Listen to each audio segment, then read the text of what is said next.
if you want to continue and say now I want to be known as an artist, so now that's the time that I have to find my own style and also my own voice. Yeah. And that combination can be a start of the path, basically. And I feel I'm just in the start.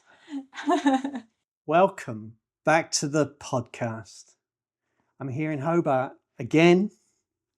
We're in Hobart so much these days, and that's because there are so many wonderful artists here. And I'm here in the home of Magie Khameneh, motion designer and illustrator. Thank you for inviting me to your home and welcome to the podcast. Thank you for having me in the podcast. And you've made the most delicious Persian tea. So yeah, new experience for me. I love saffron, I love sweet, and I love tea. And yeah, I newfound appreciation of the tea. And well, I discovered you and your work at the recent Lutruita Animation Festival, organised by Vivian Mason and others.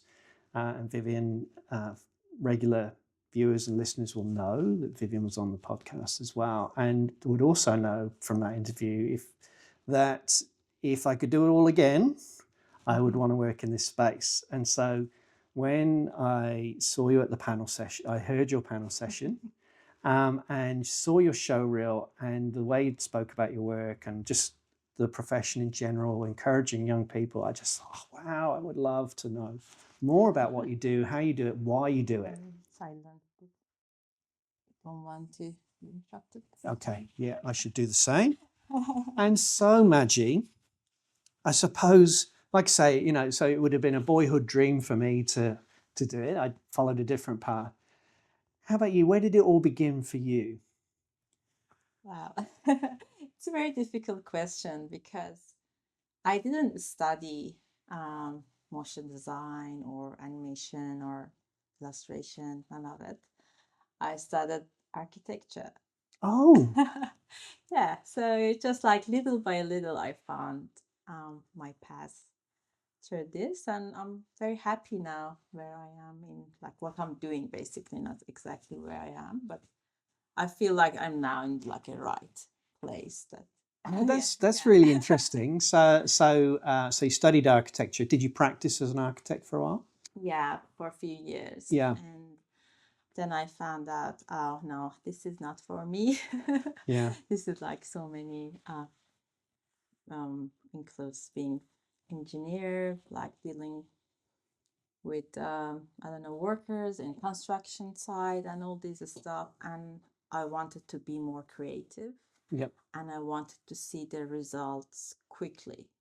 Like I couldn't wait years to see a building to be built. So, Yeah, right. yeah, Oh, okay. yeah. And even though like it's so people who are architects, I admire them because it's so difficult to work in that field and still like keep their creativity running, and to climb the ladder to that top levels to be able to actually design buildings. Yep. So most of the architects end up like drafting and all those stuff. So I couldn't do that. So I was just always wondering what I should do, how I can change my life, and I had no idea, but just I knew that I always draw. I love like painting, and I didn't know what to do with it. But just started to drawing for myself, and I thought like, oh, maybe I design some clothes because I know the like fundamental of design. I had we had studied some stuff in architecture. And then I got interested in fashion illustration. Yep. So I thought, okay, I can do this better. And then I started to do more digital painting, Mm-hmm. and that led me to work in an animation company as illustrator. And then I said, oh, that's cool. They can move illustrations. And yeah, I think I started there, and then I worked as a graphic designer because that was the available work Yep. that I could do with my skills. And I was always thinking, okay, I need to make money and make a living. So just like be practical with what my skills, what I can do, and always like pushing it towards what actually I like. So yeah, I worked as a graphic designer, and then I learned more to do animation, so I can use it in my job as well as a motion designer, and do illustration for myself always, mostly digital. And then yeah, I moved to Australia, to Tasmania here, and I started working. I found a job as a motion designer in Channel 7 advertisement, but it was for SCA. So I made so many TV advertisement, local advertisement here, which was fun sometimes. Mm-hmm. Yeah, and then now I'm working at ABC News as a graphic designer and yeah, motion designer. Okay, so I guess there'll be some people like me asking the question, what does a motion designer do? So it's moving graphics. So you're working for ABC News. So when we see graphics on the screen in motion, is that so? Tell it, yeah. I'd love to know what are the sorts of things that you would be designing? Yeah, basically, I think motion designer, they started calling motion graphic designer to animated um, graphics, Yeah, like graphic designs. But now it's just like it's so vast the field that motion design has.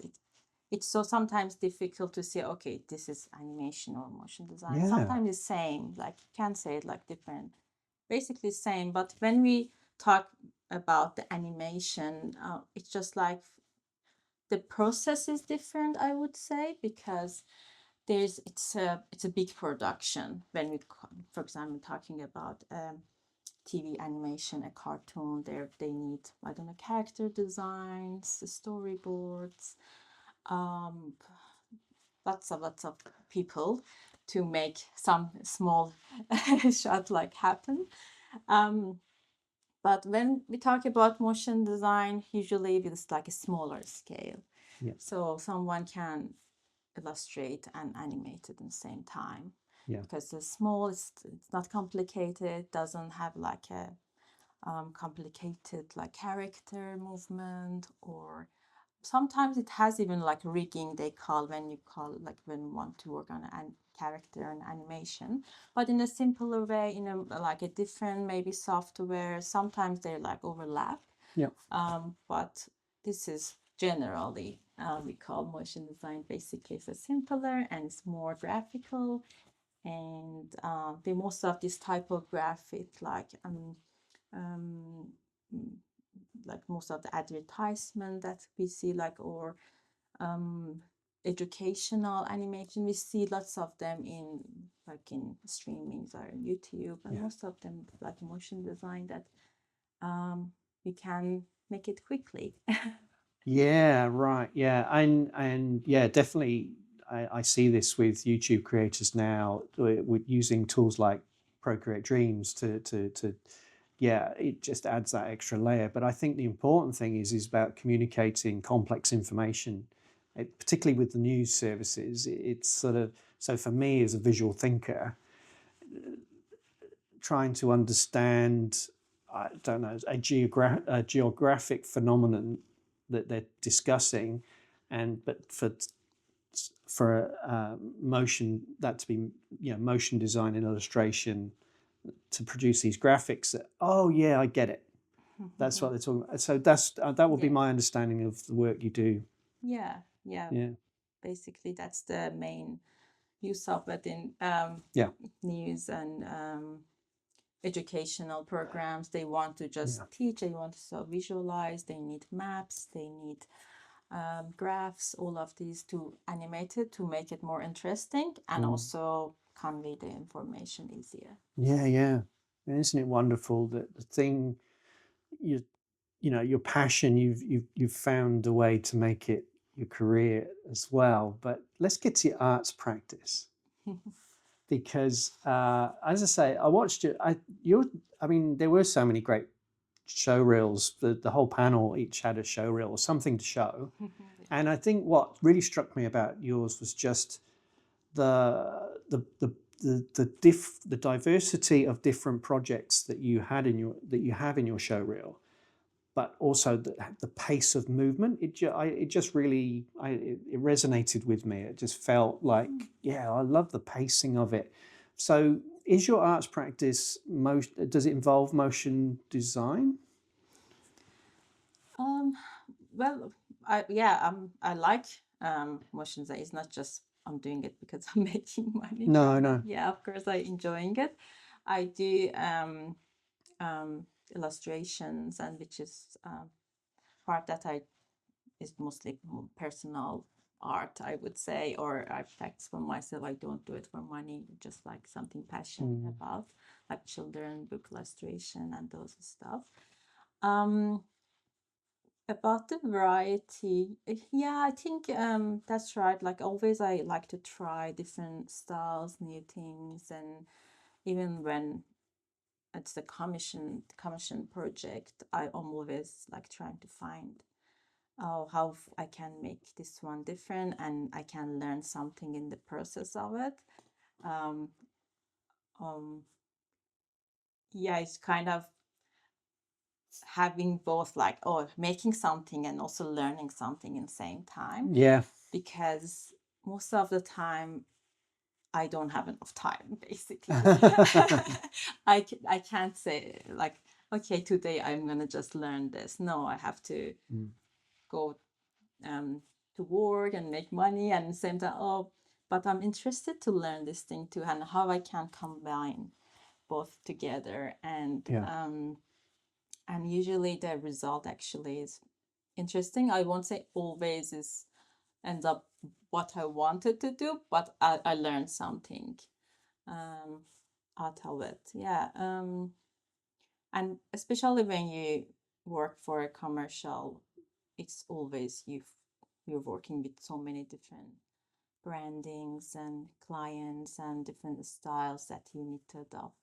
Yes, of course. Yeah. No, yeah, and yeah. So different palettes, I guess, and I love. I mean, that's why I make this podcast. I love to learn. I love to learn from you about why and how you do what you do, and other artists. But yeah, and that's the way I treat every podcast. Is every podcast we do something slightly different. So the lighting setup for this one, I almost went with one, and then we've gone with another, and hopefully it works out. And and we'll only find out in the edit, and I'll learn something.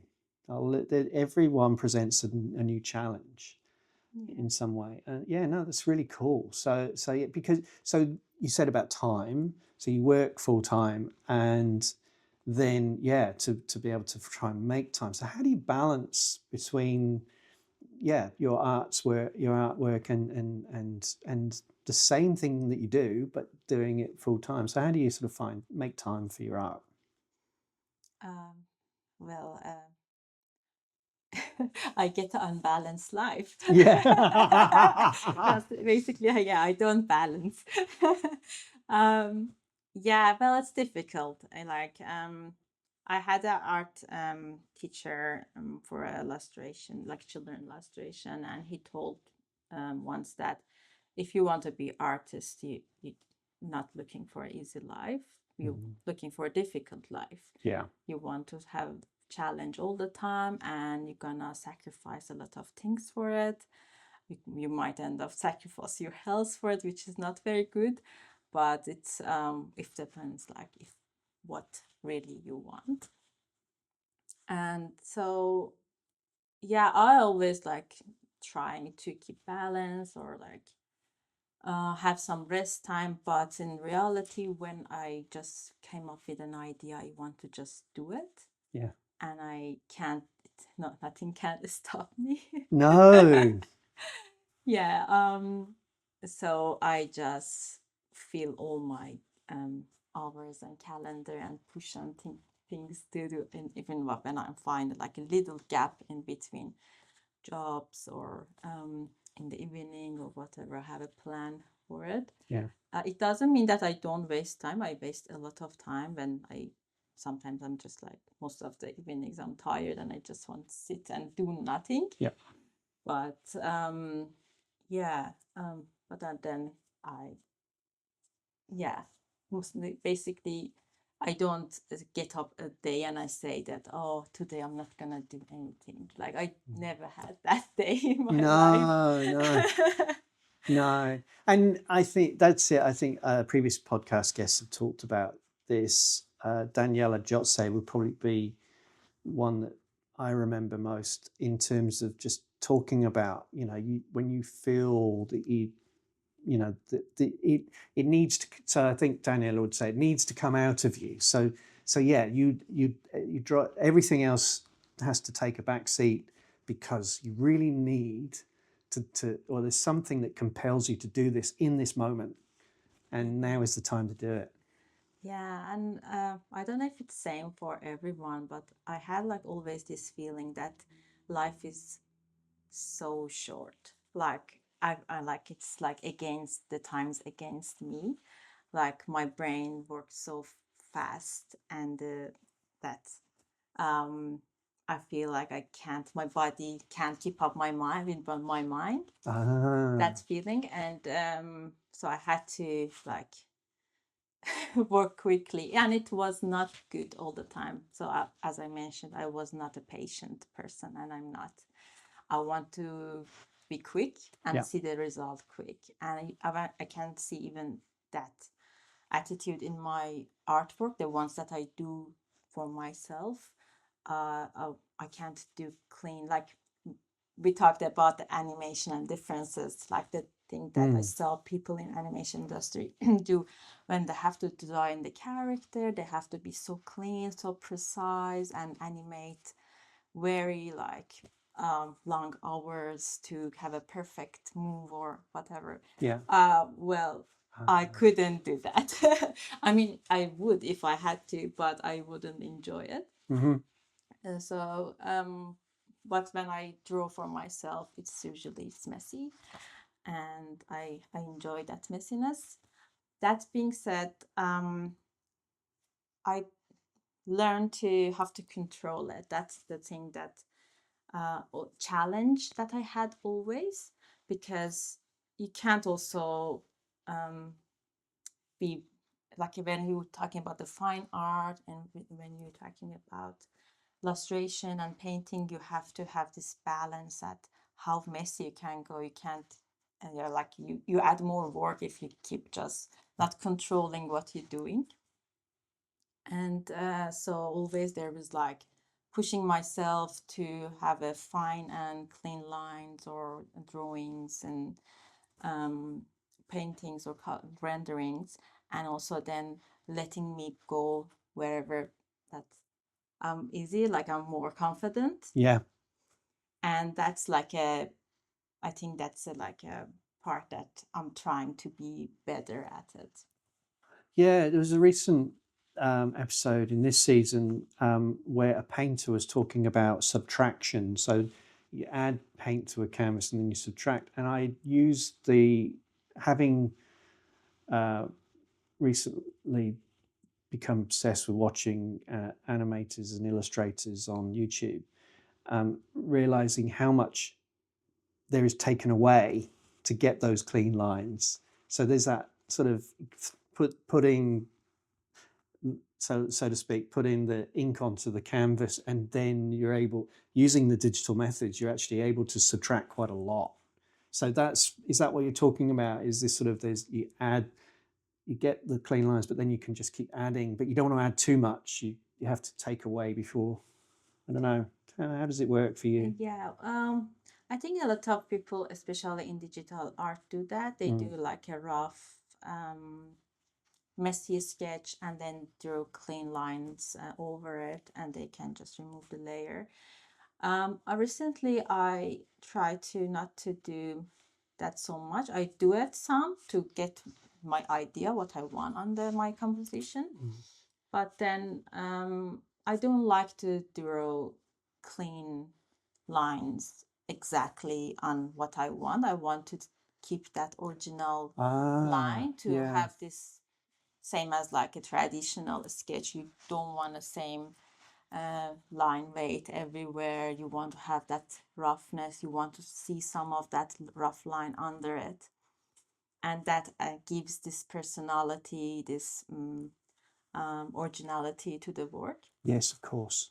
And yeah, so a lot of people see my illustration and see, oh, I didn't think that is digital first, like when they see like printed or not from close up. I didn't, this looks like a painting or something. And I thought, oh, because maybe I don't do like a lot of layer by layer working like a lot of digital artists do. I like to have this mix of color and lines, and maybe you can see some of the initial lines from under it. Wonderful. So you've just reminded me of, again, an artist who I draw a lot of influence from. Most recently is Tom Sachs, the sculptor, who, he wants you to see the work that's gone into it. So yeah, there's all the rough edges. There's that you see, in his sculptures, you see it's really well assembled. It's a complete thing these are working, moving sculptures, often, and yet you see the craft, the mark of the craftsperson. Yeah. And that's what we would see in your work. Yeah, I hope so. Yeah. Well, I have this confession that so we were due to meet in December when you had your exhibition at Salamanca Art Centre. And again, apologies, I didn't make it down to Hobart that week. Just one thing led to another. And I'm really sad I didn't see the exhibition, but I've seen glimpses of your work on Instagram, and I've seen the flyers still around town. And behind us here is one of your works, and which is so, it says a lot about you, I suppose. Yeah, no, it's so beautiful. So tell us about the show. Tell us about Salamanca Arts Centre, and what was the work that you showed there, and how was the response? And so yeah, I mean, so I guess that work would have really been showing the originality was the word you used, wasn't it? Yeah, well, it was my first solo exhibition, and in the recent years, I think we're talking about who's artists and is it easy to call ourselves artists or not? And I would say, like, in recent years, I started to call myself illustrator and artist. Yeah. And it was so difficult to get there. Like, it was so difficult to use the word like artist. And so little by little, I gained this confidence that, oh, maybe I can have a gallery. I haven't thought about it much until last year, because I had this idea of this collection of art that I had created, and I wanted to be like a children book illustration. Yeah. And the initial design were like in the format of children book, and I had like a little story for it, but I couldn't go anywhere with it, and it was just sitting in a corner. And then I saw Salamanca Art Center has an opening, so I applied, and I had all the idea, story, and proposed it, and they accepted me, and so I had like a year to prepare all wonderful my stuff to exhibit there, which was a very great experience. I didn't know how it would be. I never had like a gallery by myself, like exhibition by myself, so I didn't know how people react, if people come at all to see it, if like people show up at all. And I didn't know if I sell anything, so I was like so prepared to the worst. I had like, okay, I'm just putting this money aside to do this exhibition, Yeah. and because this is what I want to do, Mm. and I'm ready to lose it. Wow. Yeah, but It's very brave. I'm not a very brave person, but I had to start from somewhere. Yeah, and obviously we all, that for all of us who are putting our out into the world, that's an act of bravery. But I think for yourself to not, going into your first solo, not knowing what to expect, but preparing yourself for if it, but yeah, it did work out, right? Yeah, it was a lot better than what I was expected, Yeah. and it went well. A lot of my friends or people I knew came and visit. I sold a few work, and so the result was good. Mm. And I learned a lot. I met a lot of people, and because the thing I always lacked as an like emerging artist here, I didn't have any network. No. And because I always work full time, I actually don't leave house or office to see people. Yeah. And I just like maybe few opening night during the year, and that's all. And it's so difficult to connect with the other artists and know them and learn. So this exhibition was a big opportunity. I met a lot of people. I had long conversations with people, and I learned about myself and my art through just talking Yeah. with people and like understanding, okay, so now things are making sense. And like to see that what people see in what you're putting out there and what they think. And the thing that was so surprising and sweet, the first like impression that I was seeing that people actually getting it. Yeah. We're getting, and I didn't expect. I was thinking, oh, these are just in my head. I don't think people see, and I like feel what I felt. I just like I'm just drawing some like pretty composition, colorful and things, but I'm representing a sadness inside that, and I didn't expect the people understand it because usually I don't directly show like and the trauma, the sadness, the depression, and I always like covered in colors and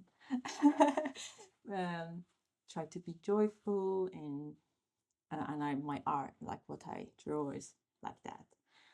But yeah, people were like responding and understanding and I was just like wow.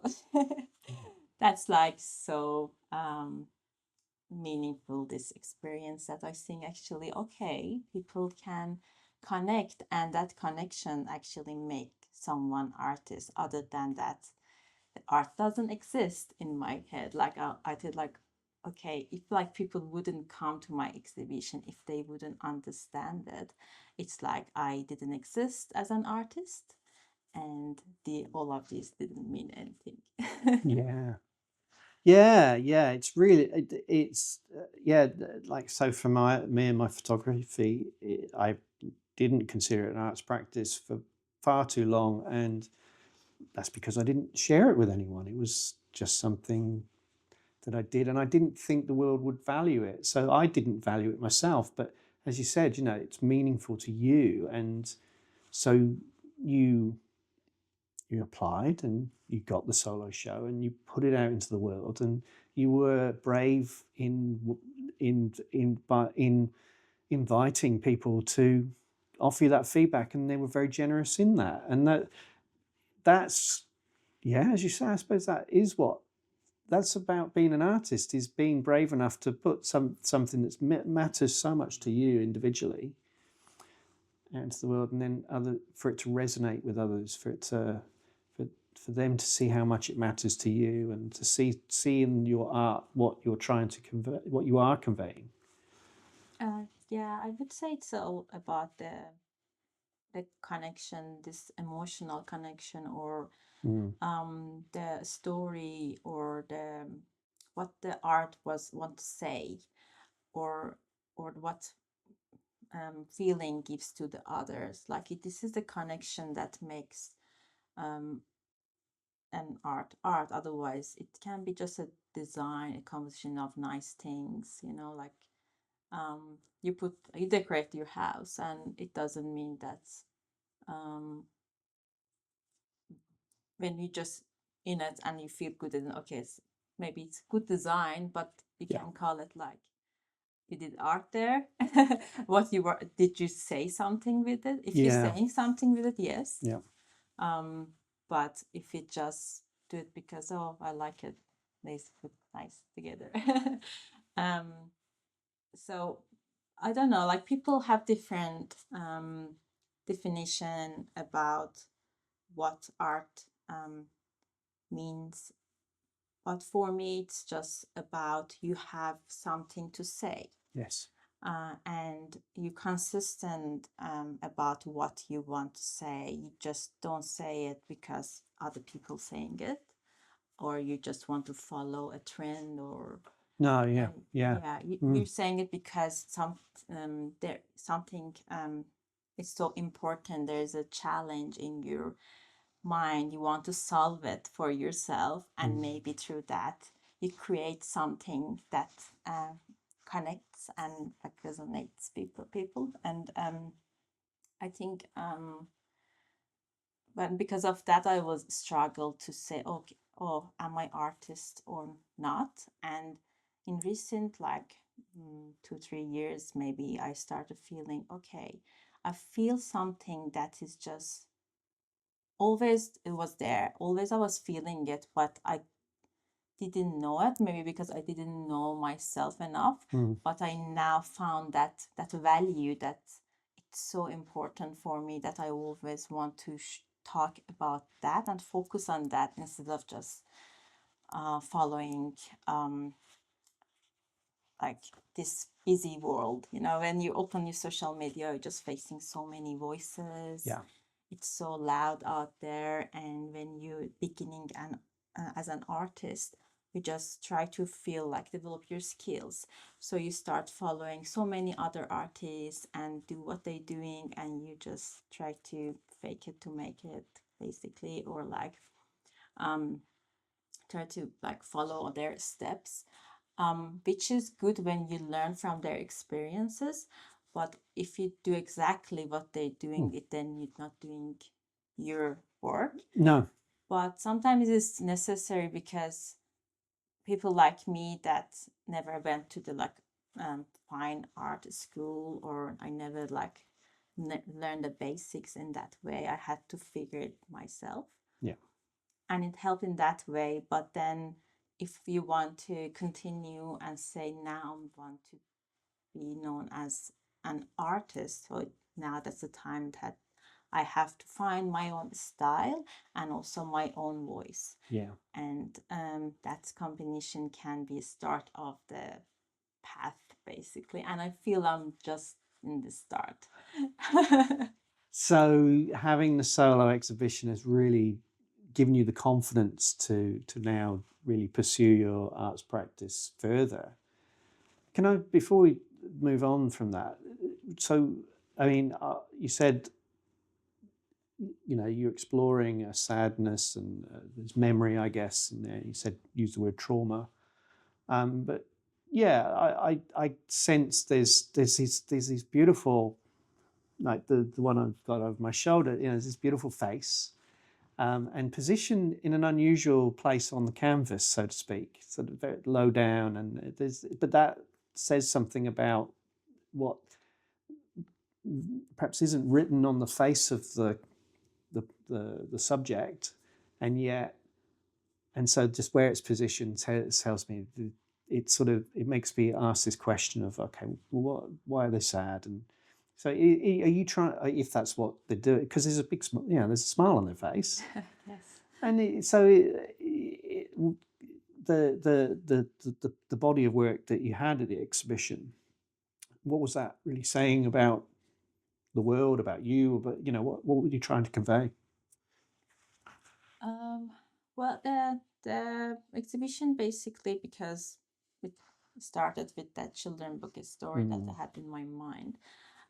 It was telling a story, so each piece was like a step by step was like a different parts of this story, kind of connected. And that piece that you were talking about is like the last one. Yeah.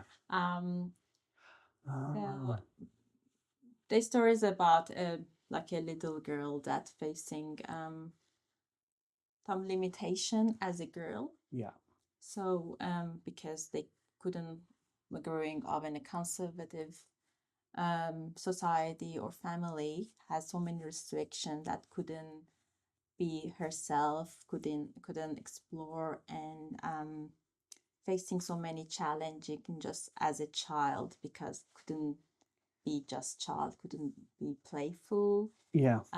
couldn't wear colors, couldn't, I don't know, play um, just in her um, colorful childish world, and had to grow up so quickly and had to um, be so modest and act modest. So it just adds lots of limitation from like physical to way of thinking, and that doesn't let and help children in that situation to grow, to know themselves, to figure out their life basically. And they always grow with these walls around them, which is dark, which is have to just do whatever life or their surrounding offer them, and they can't even imagine and look um, further to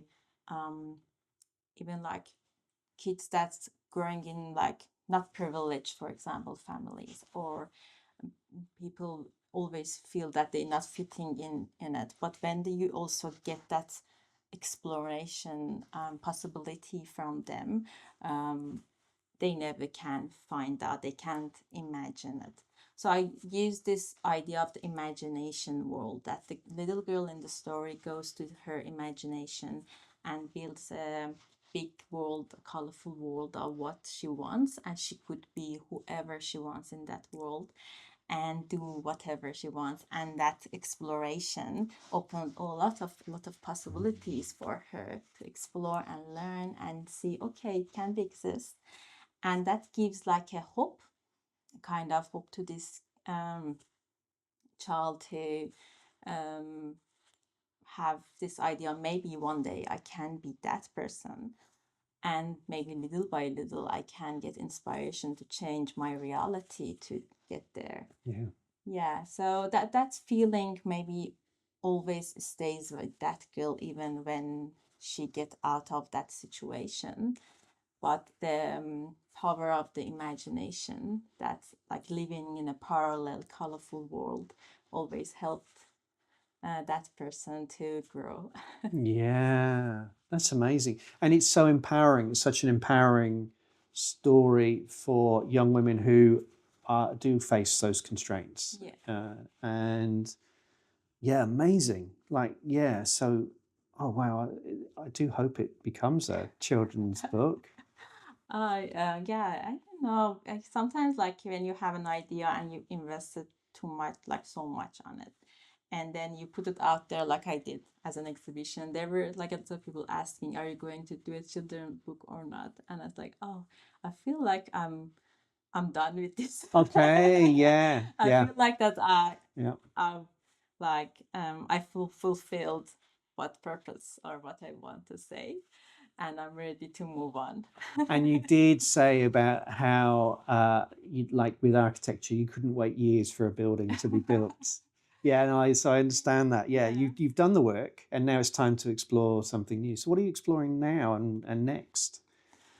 Oh, well, I haven't completely finished with the exhibition. I'm just finishing the orders. Oh, wonderful.